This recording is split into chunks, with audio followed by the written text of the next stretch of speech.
Hello, this is Sachin Sharma, and we are going to study the next member in the Spectator Club. As we had discussed, that the Spectator Club was a fictional club, and we are studying the members. The person of next consideration is Sir Andrew Freeport, a merchant of great eminence in the city of London. तो हमारा next जो character है वो sir Andrew Freeport हैं। ही is a merchant and he has great eminence, he has great reputation in the city of London. A person of indefatigable industry, and he is a very hard worker. And indefatigable means अथक जो है industry, जो लगन मेहनत उनकी बहुत ज़्यादा है। Strong reason, and he is a strong reason, उनका जो विवेक है वो भी अच्छा है। And great experience, and he is A experienced man. His notions of trade are noble and generous.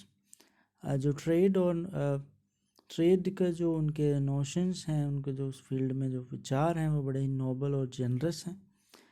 And as every rich man has usually some sly way of jesting which would make no great figure were he not a rich man. जैसा कि हर कोई rich man है वो ऐसा ही एक मजाक का एक तरीका निकालता है, और वो एक बड़ा नहीं हो जाता है अगर वो एक रिच मैन नहीं होता है। तो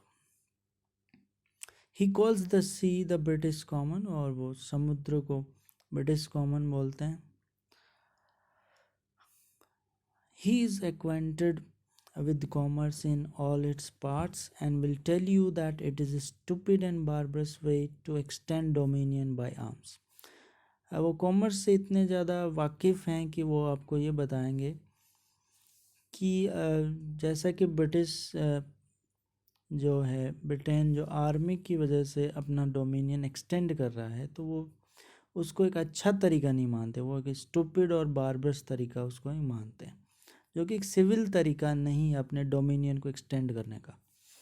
for true power is to be got by arts and industry, और उनका मानना है कि जो एक्चुअल जो पावर है वो आर्ट्स और इंडस्ट्री से ही आ सकती है। And he will often argue that if this part of our trade was well cultivated we should gain from one nation. उनका हमेशा से मानना रहा है कि अगर हमारा ट्रेड जो अगर वेल कल्टिवेटेड होगा तो हम एक नेशन से गेन करेंगे और फिर दूसरे नेशन से गेन करेंगे, और फिर इस तरीके से एक के बाद एक नेशन से हम गेन करते जाएंगे। I have heard him prove that diligence makes more lasting acquisitions than velar.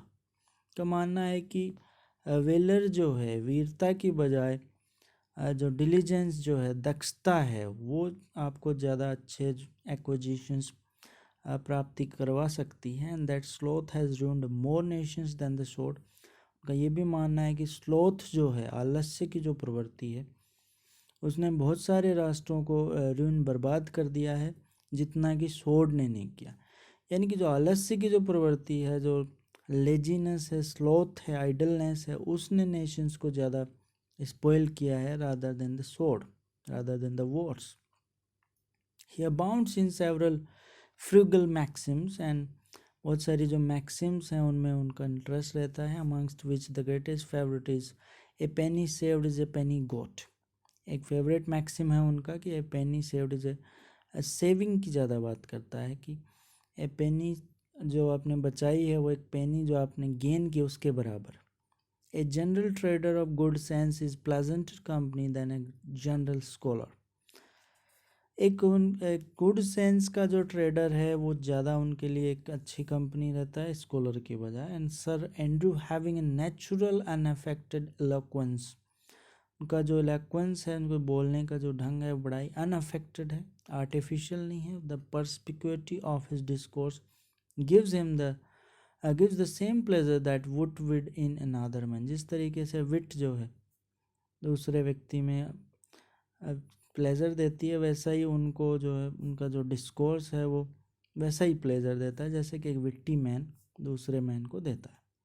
He has made his fortune himself and says that England may be richer than other kingdoms by as plain methods as he himself is richer than other men. का मानना है कि अगर Britain भी उनके जो अपनाए गए तरीके हैं उनको अडॉप्ट कर ले तो बहुत ज़्यादा रिच नेशन हो सकता है जैसे कि वो खुद हैं. Though at the same time I can say this of him that there is not a point in the compass but blows home a ship in which he is an owner.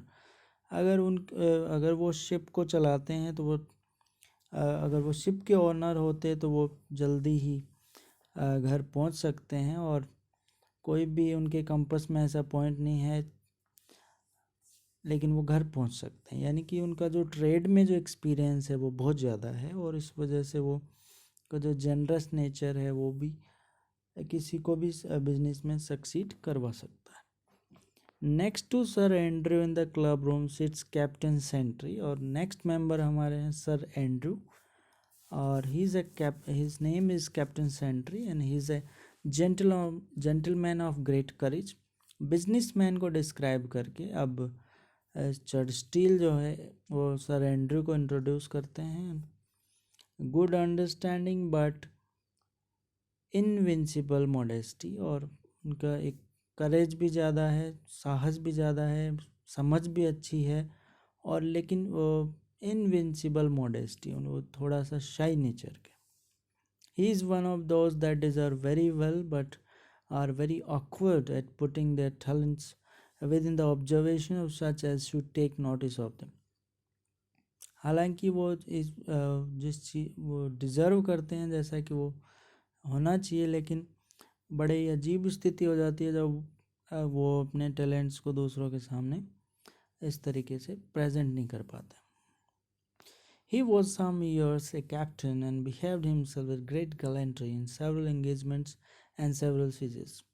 कुछ साल तक वो captain रहे और उन्होंने बड़े gallantry साहस भरे काम भी किए और बहुत सारे सीज वॉर भी फाइट किए. But having a small estate of his own and being next heir to Sir Roger, he has quitted a way of life in which no man can rise suitably to his merit.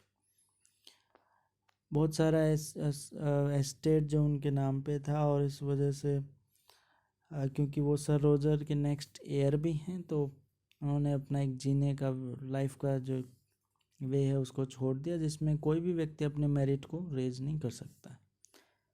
Who is not something of a courtier as well as a soldier. वो courtier का तरीका भी नहीं है और ना ही soldier का तरीका है. I have heard him often lament that in a profession where merit is placed in so conspicuous a way, impudence should get the better of modesty.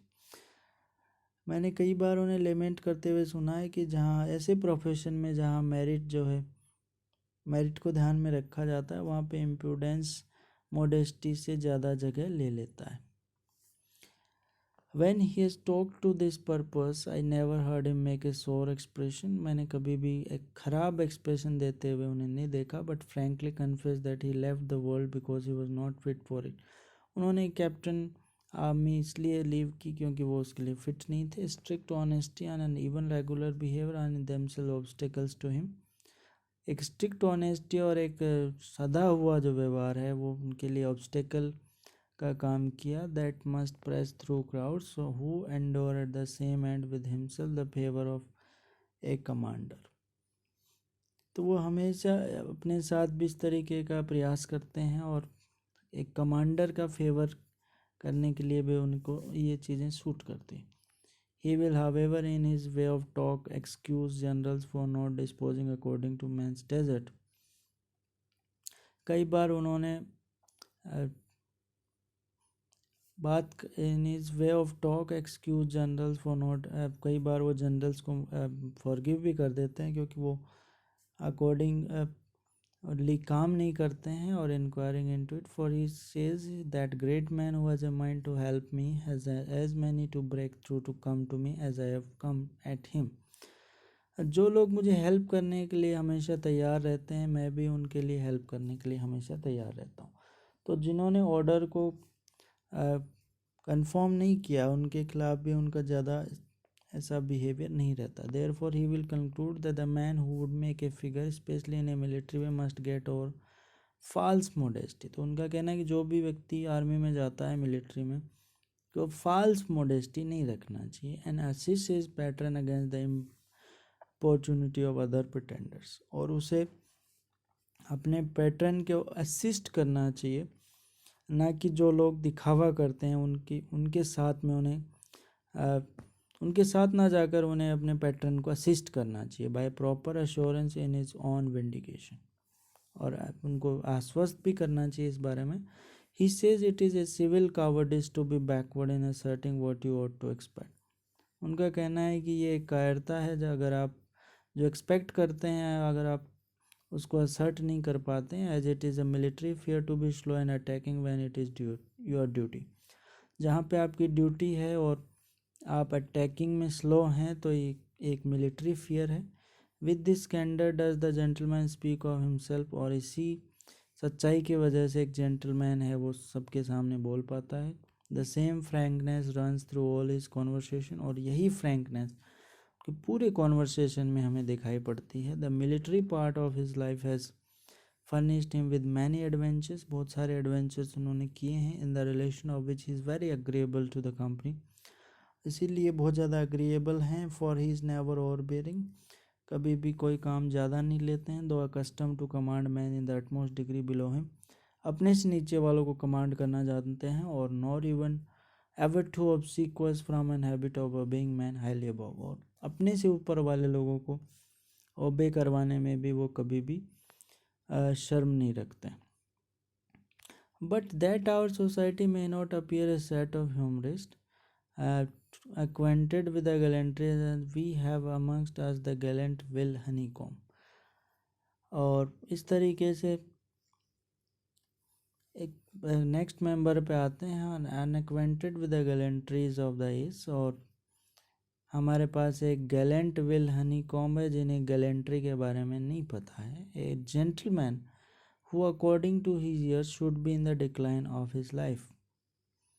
आप अगर उनके जो ईयर्स हैं अगर उनको देखें जब, तो वो अपने लाइफ के डिक्लाइन में चल रहे हैं, यानी उनकी एज ज़्यादा हो चुकी है। But having ever been very careful of his person and always had a very easy fortune, लेकिन वो अपनी पर्सनालिटी के बारे में काफ़ी केयरफुल हैं और बहुत ज़्यादा फॉर्चून है। Time has made but a very little impression either by wrinkles on his forehead or traces on his brain.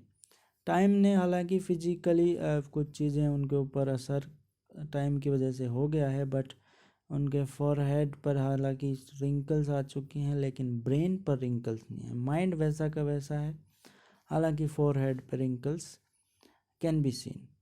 His person is well turned and of a good height. His personality is good. He has a good height. He is very ready at the sort of discourse with which men usually entertain women. वह हमेशा ऐसे चीज़ों में आगे रहते हैं जिससे कि मैन जो है विमेन को एंटरटेन करते हैं। He has all his life dressed very well and remembers habits as others do men, और ड्रेसिंग सेंस काफ़ी अच्छा है। He can smile when one speaks to him, जैसे ही कोई बात करता है तो वो स्माइल करते हैं, laughs easily, और हंसते भी हैं। He knows the history of every mode and can inform you from which of French kings wenches or wives and daughters had this manner of curling their hair। वो आपको ये भी बता सकते हैं कि आपकी हमारी जो वाइफ्स और डॉटर्स हैं उन्होंने बालों को कर्ल करने का तरीका कौन से फ्रेंच किंग की जो विमेन है उनसे सीखा है, एंड किस तरीके से उनका जो हुड है वो प्लेस किया हुआ है। whose frailty was covered by such a sort of petticoat and whose vanity to show her foot made that part of the dress so short in such a year। Dressing के बारे में भी उनको काफ़ी experience है, कौन सी dress किस तरीके से पहनी जाती है और कौन सी ड्रेस का क्या सेंस है वो आपको अच्छे से बता सकता है, उसकी वैनिटी को बता सकता है। In a word all is conversation and knowledge have been in the female world. सरल शब्दों में कहें तो उनका सारा नॉलेज जो है फीमेल वर्ल्ड तक लिमिटेड है। As other man of his age will take notice to you what such a minister said upon such and such an occasion, he will tell you when the Duke of Monmouth dance at court. जबकि दूसरे लोग ये बताते हैं कि कुछ minister ने किस तरीके से, कौन से अवसर पे क्या बात कही, वो आपको बता सकते हैं कि ड्यूक ऑफ मनमथ ने कोर्ट में कैसे डांस किया, कब डांस किया, और कौन सी जो लेडी है उनके साथ थी, और उसके साथ कौन सी थी at the head of his troop in the park में कौन सी लेडी उनके साथ थी, ये वो बता सकते हैं। In all these important relations he has ever about the same time received a kind glens, फिर भी एक काइंड ग्लेंस दिखाई देता है, और a blow of A fan from celebrated beauty, कोई ना कोई सेलिब्रेटेड ब्यूटी ब्लो करते हुए नजर आएगी फैन का। Mother of the present Lord such A one, और किसी की मदर हो सकती है। If you speak of a young commoner that said A lively thing in the house starts with his good blood, किसी के बारे में जब वो बात करते हैं तो इस तरीके से बात करते हैं, his good blood in his veins, उनके वेंस में अच्छा ब्लड है। Tom Mirabell begot him, Tom Mirabell उसका फादर है। The rogue cheated me in that affair, और उसने मेरे को एक अफेयर में चीट किया। That young fellow's mother used me more like a dog than any woman I ever made advance, उस लेडी ने मुझे एक डॉग की तरह ट्रीट किया।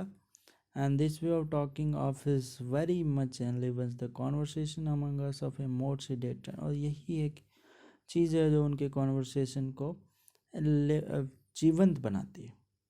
And I find there is not one of the company but myself who really speak at all, और मेरी तरह ही वो बोलने में एक्सपर्ट है, but speaks of him as that of sort who is usually called a well bred, फिर भी उनको वेल ब्रेड जेंटलमैन कहा जाता है। To conclude his character where women are not concern he is an honest worthy man, अगर women के concern में उनके जो विचार है उनको निकाल दिया जाए तो वो काफ़ी ऑनेस्ट वर्दी मैन हैं। I cannot tell whether I am to account him whom I am next to speak of, मैं नहीं बता सकता हूँ कि मुझे नहीं लगता कि उनका अकाउंट जो है मैं बता पाऊँगा, उनका डिस्क्रिप्शन दे पाऊँगा। As one of our company, और वो भी हमारे मेंबर हैं। For he visits us but seldom, वो कभी कभी आते हैं, बट व्हेन ही डज, जब भी वो विजिट करते हैं, it adds to every man else a new enjoyment of himself, एक अलग प्रकार का एन्जॉयमेंट देखने को मिलता है। He is a clergyman, a very philosophic man of general learning, he is a very philosophic man and he is a general learning, his learning is very general. Great sanctity of life, life is very pious and the most exact good breeding, and he comes from a great family. He has the misfortune to be of a very weak constitution.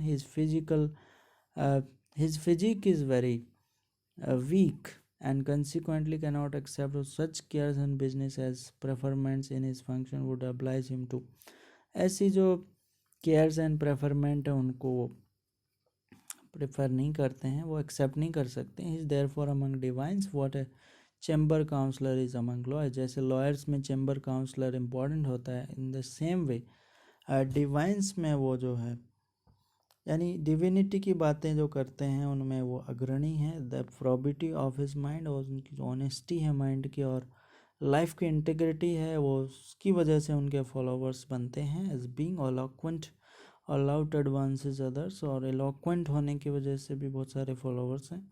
He seldom introduces the subject he speaks upon, कभी भी वो subject को introduce नहीं करते हैं। But we are so far gone in years that he observes when he is among us an earnestness to have him fall on some divine topic, कहीं ना कहीं किसी डिवाइन टॉपिक पे वो बोल जाते हैं, अचानक से इंट्रोड्यूस नहीं करते हैं। Which he always treats with much authority, और जब बोलते हैं तो काफ़ी अथॉरिटी से बोलते हैं। As one who has no interest in this world, ऐसा लगता है कि उनका जो इंटरेस्ट इस वर्ल्ड में नहीं है। As one who is hastening to the object of all his wishes, ऐसा लगता है कि वो विशेस की तरफ जा रहे हैं। And conceives hope from his decays and infirmities, these are my ordinary companions. तो ये सब जो लोग थे वो स्पेक्टेटर क्लब के मेंबर थे और इस तरीके से